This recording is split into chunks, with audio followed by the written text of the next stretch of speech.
So, for the purpose of this interview, please tell me who you are, where you're from, and a little bit about yourself. That's a mouthful for me. I'm Noreen Makosewe, and where I'm from, originally born and brought up in Kenya, live in the UK. Now I call myself a global citizen. I love Africa, around a lot. And what I do is strategy, technology, and market expansion, particularly for SMEs. That's it in a nutshell. But we'll expand on that as we speak.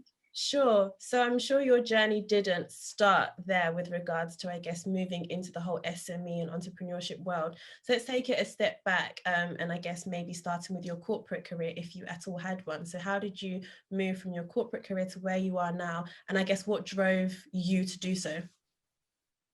I was born, like I said, I was born in Kenya, born and brought up in Kenya. I migrated from Kenya at the age of 17. Okay. I went to the UK to study information systems and technology. At the time it was IT. I think IT was booming. Everybody wanted to do IT.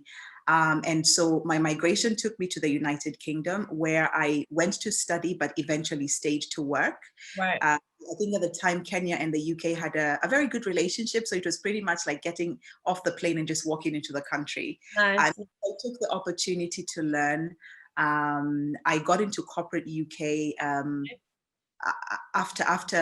in the process of taking my university course. I also decided to get a job like most diasporans do. You have a job and you're also studying. And that is how I started working.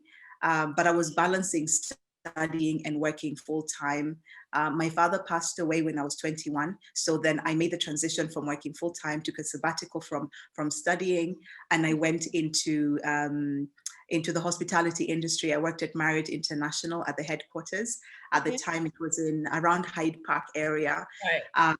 That is where I cut my teeth in creative services. So that was a lot of design work. We did a lot of the marketing material collateral for Europe for Marriott International. That's where I learned about how photography works, how videography works for corporations, what to do with flyers, magazines, brochures, etc. And I really enjoyed it. Even though I was studying information systems, I think I didn't particularly enjoy the programming, the coding element. But I didn't know how to differentiate the two at the time. So when I took a sabbatical from university, I decided not to pursue IT anymore. I decided to, because after my father passed away, I went into a reflective mode. I asked myself if I really wanted to be a programmer all of my life. And back then, I think I had a very limited view of IT. I just thought, if I'm going to be programming, I'm going to be sitting behind a desk 8 hours a day. But I love talking to people. I wanted to do something people facing. And so when I took the time away from studying, I decided to do something that would put me in front of people on a regular basis. So I did some research. I think I tried all kinds of different jobs. I did retail, sales, I did telesales, telemarketing, door to door. I did everything, and I hated it. I knew that, oh my gosh, there's got to be a job that puts me in front of people that I enjoy. And one day, a friend of mine sent me a link to a coaching course. And when I read through it, I was like, oh, this actually sounds like something I'd be interested in. So I pursued that, did some research. I went for one of those taster days that they do. I think it was a coaching academy. And I thought, this is exactly what I want to do with my life. So I made the transition from IT into coaching. I did the training, I got accredited, and I set up a consultancy, the Radical Leap company. And so I didn't always begin what I'm doing now, but that was the beginning of the journey, set up the coaching practice, and then realized much later on that I actually enjoyed strategy more than coaching. So now it is actually a tool that we use within the company, but it has been, I think it has been an evolutionary journey for me. Amazing, amazing. I think the key thing to take away for any sort of young professional watching or any students watching is that it's okay to try things and it's okay to not like them. And it's absolutely okay to kind of veer off the path that you maybe thought that you were going to go down, because maybe it wasn't for you, or you're best suited for somewhere else. And sometimes that's not always encouraged, but I think trying things, like you said, you don't like telesales, and that's absolutely fine, because imagine if you went all the way into telesales and you would have hated your job. Now you're glowing, you're enjoying what you're doing, and you're helping people that need it the most. So I guess now let's get into your main ventures. So Radical Leap and Female Founders. Tell us a bit about those and what you do, the kind of customers that you serve, or clients that you serve, should I say. Yeah. So the Radical Leap company, I set that up when I was working corporate. So when I worked at Marriott, I did my course, my accreditation, set up the executive coaching practice, which was Radical Leap at the time. And as I began to understand myself a lot better in business, I think one of the benefits of being in my industry was I was constantly improving myself. So there's a lot of continuous professional development. And as I became more self-aware, I realized that as much as I enjoyed coaching, it wasn't what I wanted to do long term. So as I explored where my greatest skill sets are, I realized that I liked strategy, which is more dealing with the how-to of business, how to lead, how to increase sales, how to negotiate deals, how to. And so that is our biggest focus at the moment. We work with SMEs to help them launch, grow, and expand. And it's been a long journey from the executive coaching days, but now executive coaching is one of the tools we use, especially when we're working with leaders of SMEs, because they need to develop themselves, they need to communicate well, they need to lead with impact and influence. So it's one of the things we do, but our focus as a company is strategy, business technology, and market expansion. So we work with businesses, or let me say entrepreneurs, who go from the ideation stage all the way to investment stage. And so we work with them different parts of the journey. Some come in and say, we have an idea, but we don't know what to do with it or how to actualize it. We take them through a process and use a framework that we developed, and they actualize that until they launch the business. And of course, as you know, business takes a while to grow. And so we work with them until they're comfortable. Sometimes they come back and say, we're now at this stage, can you help us move to the next level? And then those businesses that are, they've already launched, but they need to tweak a few things. Their operations may not be working well. They don't have technology in place. They don't have the right team, systems, processes. So we work with them to put those things in place. So that is where we combine the strategy element, systems, processes, and technology to make sure that the business is performing at its peak. And I think that is where the bulk of our work is. And then we have the businesses that have been established for a long time, but now they want to expand into new markets. Maybe they want to expand within their local market and go national, or they want to go from national to international. So we help them with a strategy to do that. And sometimes we facilitate the relationships that help them do that. So we could be negotiating a partnership arrangement. We could be negotiating on their behalf to get the investment that they need. Maybe they're not investment ready, so we take them through the preparation process, make sure their paperwork is in order. If they're going to a new country, we may interface with, let's say, the development body in that country. And our focus is Europe, Middle East, and Africa at this point in time. So I think I'll describe what we do with the Radical Leap as a boutique consultancy that does end-to-end business solutions for SMEs. Amazing. And sorry, go on. Sorry. After you. No, I was going to say, you asked about Female Founders Africa, but you can ask about Radical Leap, and then I can go to that was actually my next question. Let's talk about female founders, because obviously you're aiding businesses end to end ultimately across, like you said, those various regions. So how did female founders come about, and I guess how does that fit into the whole ecosystem of what it is that you're building? One, I'm female. Two, I'm African, so it was very tick. It was very personal. I've lived in the UK since I was 17. Okay. I'd say pretty much my entire adult life has been in the UK. I've experienced the challenges women experience, women in corporate, because I was in corporate. Yeah. I scaled the corporate ladder. I learned the different nuances of doing business in corporate as a female, a Black female, and an African Black female. And also in the process of working with SMEs and seeing how women do business and how men do business, Yeah. I started to study a trend that I noticed that whenever we worked with men, a lot of the men were very speedy in actualizing their results. So they got their results very quickly and their businesses took off very quickly. But I noticed that for women, it was slightly different because women have got different, let me say, they wear different hats. You have women who are, they're single women, but it doesn't mean they don't have obligations. A lot of them have dependents. They care for their mom, their dad, their siblings.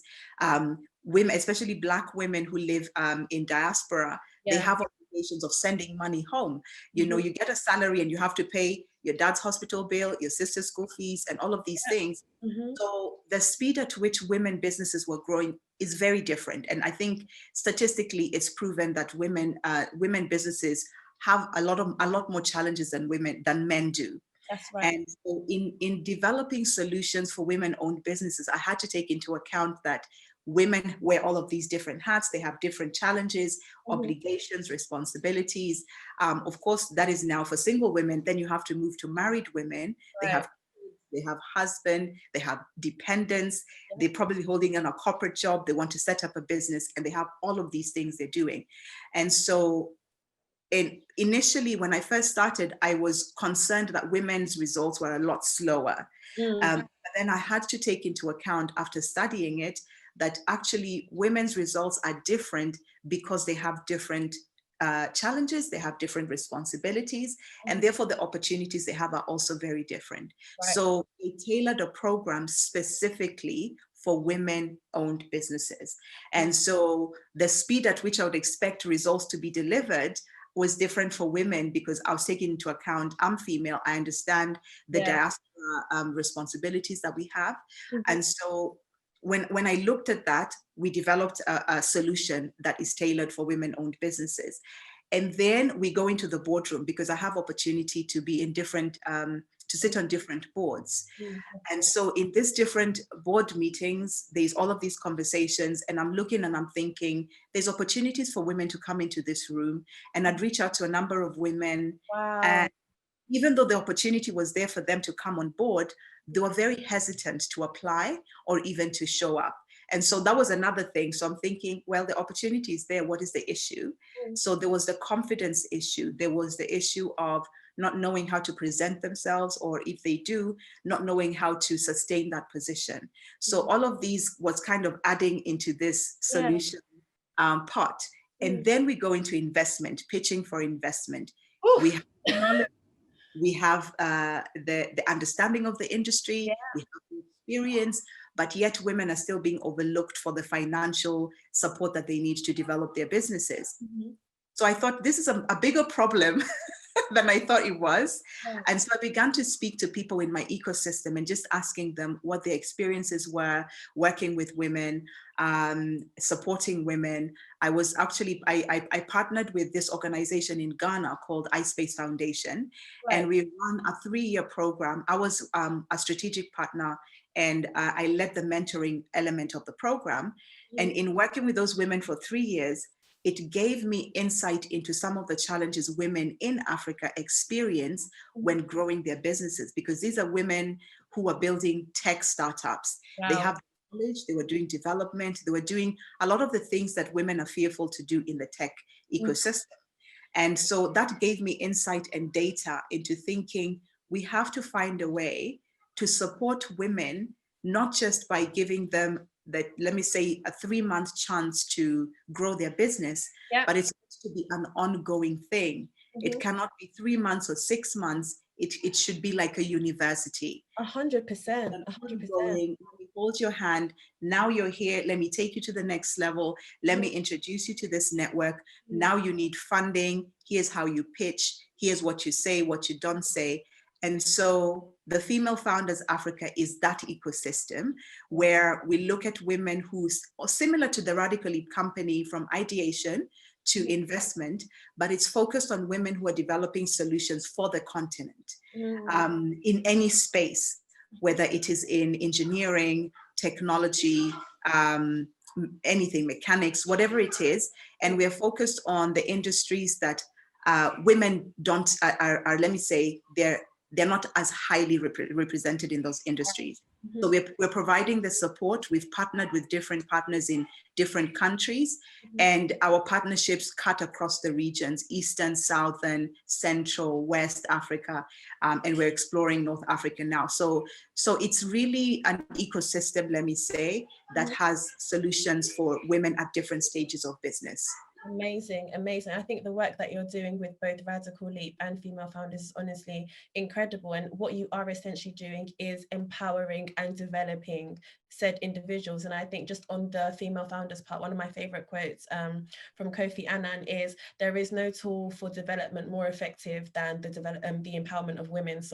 And I think especially in Africa, that is something that is very much needed. And looking at Africans across the diaspora, the different nuances and the fact that we are multifaceted, the intersection of race, religion, the fact that we are women in spaces that are maybe predominantly male, predominantly Asian, whatever it is, that empowering women and developing them and giving the tools for said development and subsequent empowerment is essentially so key and very vital. So kudos to you for what you're doing for all of our SMEs across the EMEA region and women in those regions also. So I imagine it can't have been easy, especially doing business in Africa. And I'm sure you could probably reel off thousands, maybe not thousands, maybe hundreds of challenges that you may have faced doing business in Africa. So let's talk about maybe 3 of your main challenges and how you overcame those challenges. Oh, wow. You're like having to think how many challenges, which ones are the main challenges? Well, when I decided to begin to focus on Africa, I still held down my corporate job. Right. I worked within the investment banking industry in London. And so I had the opportunity to build whilst I still had a job. So there's some challenges that I overcame simply by virtue of the fact that I had an income that was coming in, that was building my business. It gave me the freedom to travel, to explore opportunities, to attend a lot of conferences in London that were Africa focused, and to actually get on flights and go to different countries. Right. So that for me, I think it minimized some of the, let me say, setbacks I would have faced. But I think the learnings that I've had on the continent have actually been quite interesting. I was born and brought up in Kenya. And I think as a result of all the experiences I've had, I do know that as Africans, even though we are African, we are also very different. Every country has its way of behaving, its culture, so social culture, business culture. And so one of the things that I had to learn very quickly is how to do business in different countries. Say, for example, how you do business, even though it's business, there's etiquette that you have in Kenya that may not be a big deal in Ghana, but in Kenya it's a big deal. And then there's things that you do in Ghana that you cannot get away with, but you can get away with in, say, Southern Africa. So one of the challenges I had was getting acclimatizing to all of these different ways of doing business. That if you go to Ghana, you speak a certain way.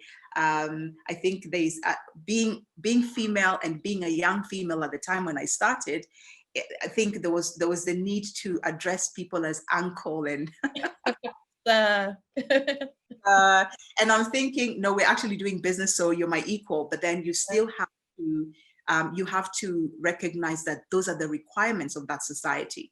So before going to any country now, how I mitigate that is I call my friends and say, how should I speak when I get there? What should I do? Not say.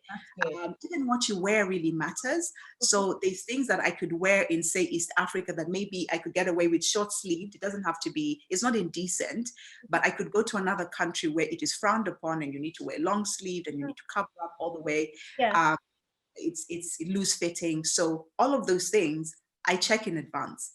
How do I say hello to this person? Do I need to curtsy? Do I need Can I stretch my hand? Do I bow? I mean, all of these things.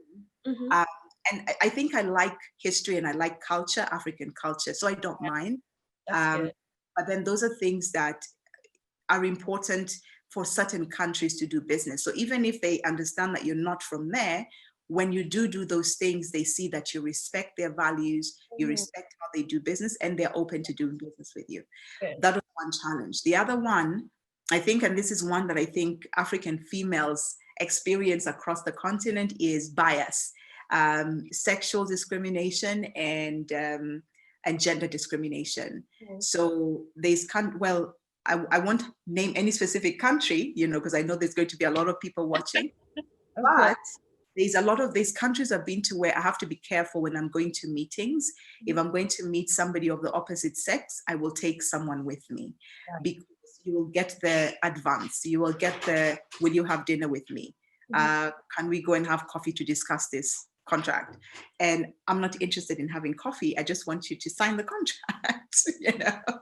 So it is those types of things where, as a female traveling in different countries, is just to be careful, to be aware of the dangers of doing business if you're by yourself, and to protect yourself by making sure that you have accompaniment. You have somebody who goes with you, whether Good. it's male Yeah. or female, but you have a witness who is there with you and can deflect those types of unnecessary advances.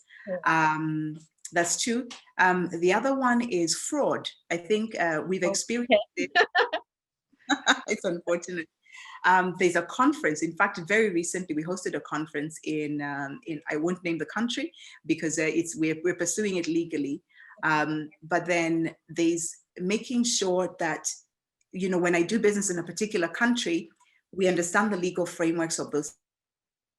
We make sure that we're fulfilling all the legal obligations, so that should anything go wrong, we can pursue it legally, and the country is going to be able to support us.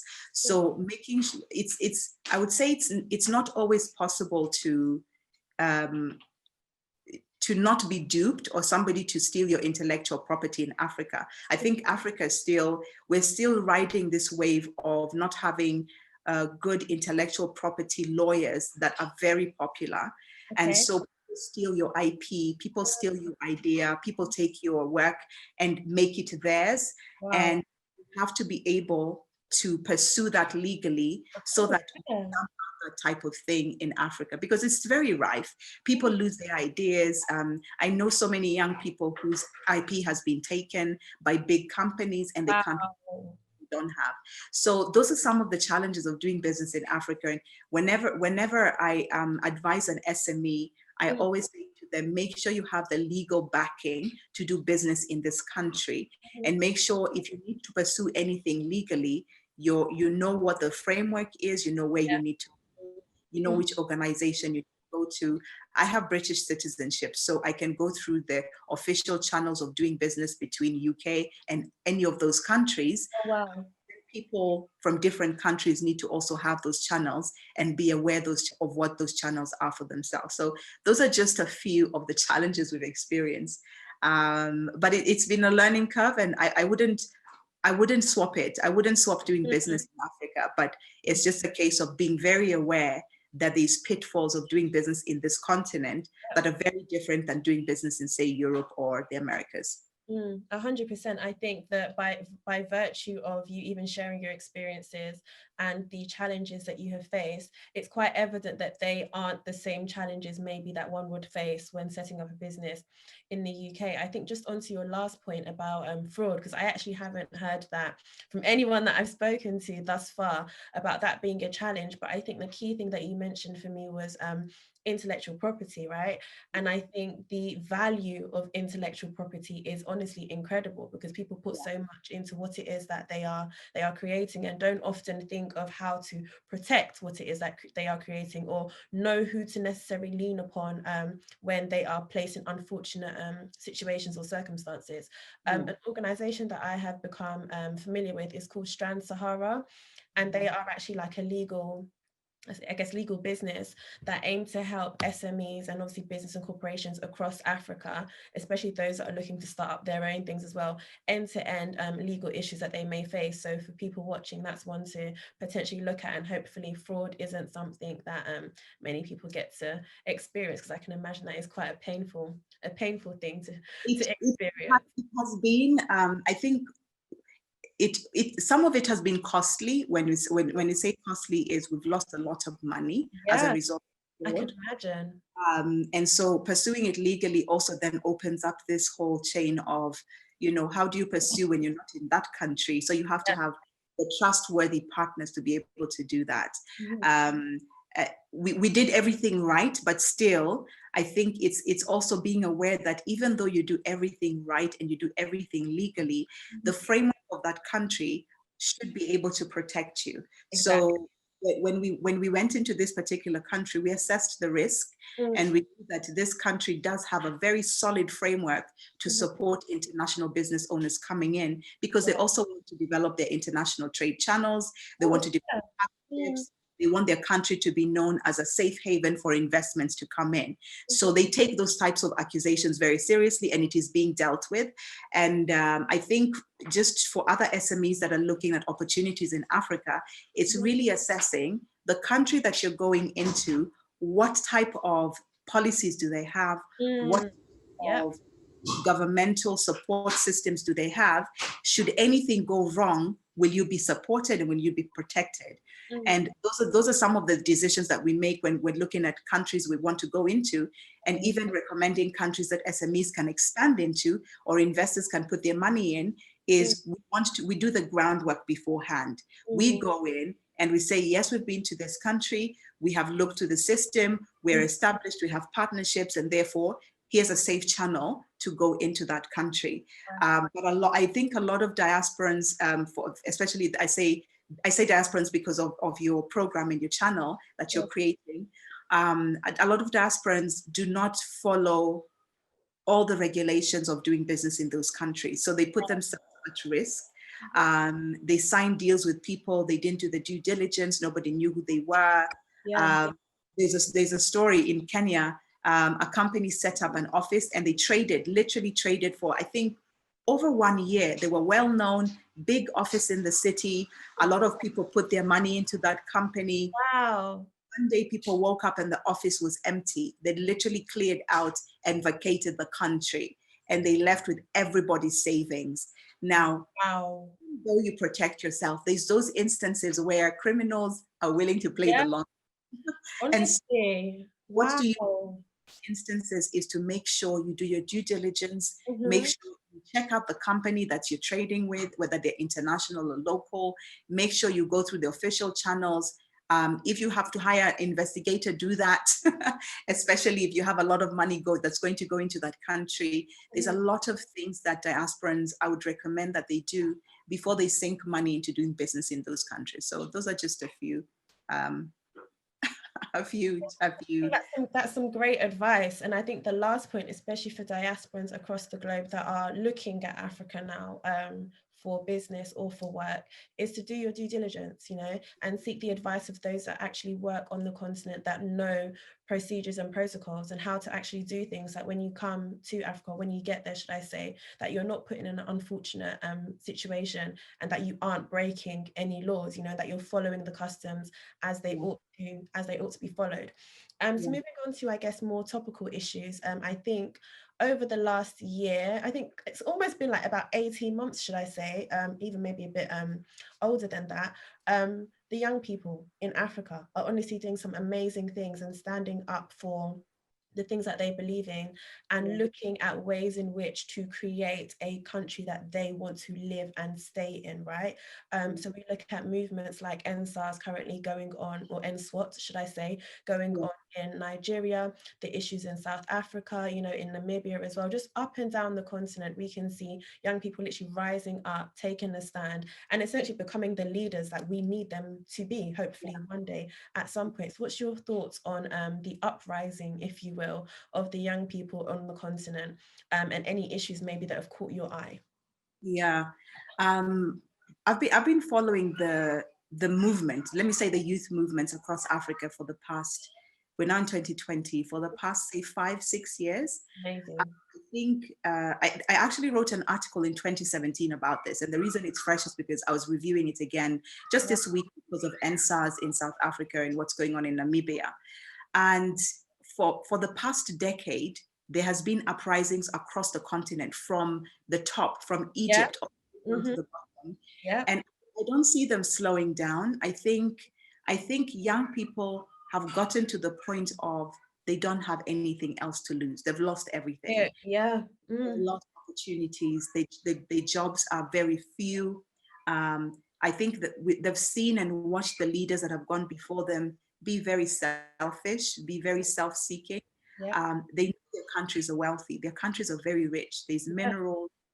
So for example, just the Congo alone is heartbreaking because in Congo has been going on for over 10 years. And the rest of Africa has been, let me say, silent, too silent, if you ask me. And so young people are tired. They're exhausted. Old people are saying, don't worry, the change is coming. But the young people are like, well, you didn't change it, so I'm going to change it. And that's what's happening across the entire continent. I'm not going to lie, I'm proud of them. I love what's happening. I think as a young person myself, I'm tired of the leaders. I think there's a few times I've said I'm ashamed of our leaders because I am. I think there's things that we could have done so differently. And even if they're going to take and pocket it, because that's what's happening across a lot of countries, at least something for the young people. There's more than enough. Young people are looking for opportunity. They want education. They want development for themselves. They want, if you make a promise and say that you're going to develop this center for young people to be educated, just don't touch the money. Give us the computers you said you're going to give us and give us the resources. Even that's not there. So there's a lot of theft. There's a lot of misappropriation of funds. There's a lot of embezzlement and across the entire continent. And of course, that's given rise to insecurity. If you look at what's happening in South Africa, the biggest victims of insecurity is women. There's femicide happening now.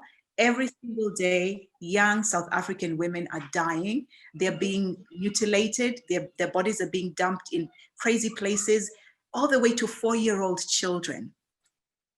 I mean, it's catastrophic. That's the only way for me to put it. It's an epidemic across South Africa. It has now moved into Namibia, because Namibia is not too far from Southern Africa. And it's the same thing. It's like almost like a wind, a spirit that's just moving across the continent. The same femicide is happening in Nigeria. It's crazy. What is going on? Women are, I think, the biggest victims, but of course, young men are also suffering because they don't have the resources to look after themselves, their children. And I think the revolution has got to happen. The older generation are not doing it, so the youth have taken it upon themselves and say, no problem, I'm willing to die for this just so that my children don't have to go through what I'm going through. And this is where Africa has gotten to. It doesn't have to get there, but unfortunately, that's where we are. So even small businesses, let's say just even for myself as a business, there's a consciousness that if there's something that I can do in any way to alleviate that in any country, it could be through employing one young man, employing one young woman, making recommendations, lobbying government to set up resource centers for these young people, just creating change and doing it as a collective. I think that's where we are as a continent. And I'm proud of young people. And I believe that the change is going to come through the young people, because they have to break the camel's back for the change to come. 100%. I'm totally in agreement with everything that you have said. And honestly, as a fellow young person in the diaspora, quite eager to get my feet on the continent just to escape the cold of the UK. It's encouraging to see that there are actually like-minded young people up and down the continent that are just passionate about their countries and passionate about change, creating the Nigeria, the Namibia, the Kenya, wherever it is that they want to see, that they want to live and stay in, because as you rightly said, our countries, and our continent as a whole is very, very rich, not just in minerals, but in also resources. You know, some of the young people on the continent are incredibly talented, and we need to ensure that we are creating the infrastructure to keep them on the continent, to aid the development of their respective countries, and again, the whole of Africa. So that now brings me on to my final question. The development of the continent over the next decade. Now we're in 2020. I know it hasn't necessarily gone the way people thought it would have gone in light of COVID, etc. But this is a new decade. You know, there's something fresh and new about the 2020s and the years to come, essentially. What excites you the most about Africa and its development over, I guess, say the next decade? Actually, there's a lot. But to limit my answer, I think when I think about what's happened just in 2020 alone, okay, let me backtrack a little bit. Okay. Because we've been looking at Africa for the past decade, just looking and understanding what's happening, who's coming in, what are they doing, where's the money going, where's the investment going, why are they investing in the war-torn countries more than anywhere else? So it is these questions that we've been pondering as diasporans and studying the market and understanding the external people who are coming into Africa, looking at China's interest in Africa. Right now, America is very interested because China is very interested.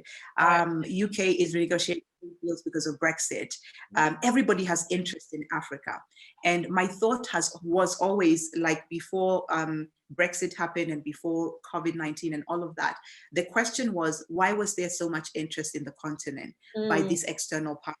And could Africa begin to pay attention to why there was so much interest and begin to capitalize on what they have on the continent? And so over the past decade until where we are now, where Brexit has happened and COVID-19 has happened, I feel there's been a massive shift in the global landscape, the global economic landscape. COVID-19 has shifted it more than any other, simply because it has forced Africa to see that we can feed ourselves. The borders were closed for months. African countries closed their borders, so Europe couldn't come in, the Americas couldn't come in, China was still coming in different planes, but the borders of Africa, a lot of African countries were closed. And what we realize as Africa is we have the food here. We have the manpower here. We have minerals here. We have everything we need here. And so a lot of African governments are now looking, we've been waiting for so long, we've talked about it, but finally African governments are paying attention to local production. So they're looking at, can we build the factory in Africa instead of sending all the raw material to China or India? And so what I'm excited about is the mindset shift that COVID-19 has forced Africa to have. That is what excites me right now. And I think because even Africans have seen how some of their presidents have handled the COVID-19 diplomatic situations, they're thinking, I think maybe our leaders have a chance.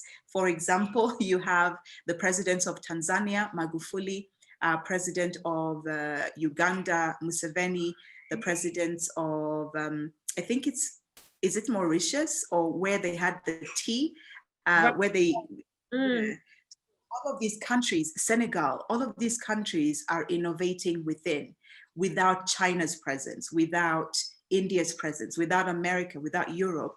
And so the conversations we're having at these different tables is different now, because they're no longer looking at us, or we're forcing them to not look at us as the begging continent.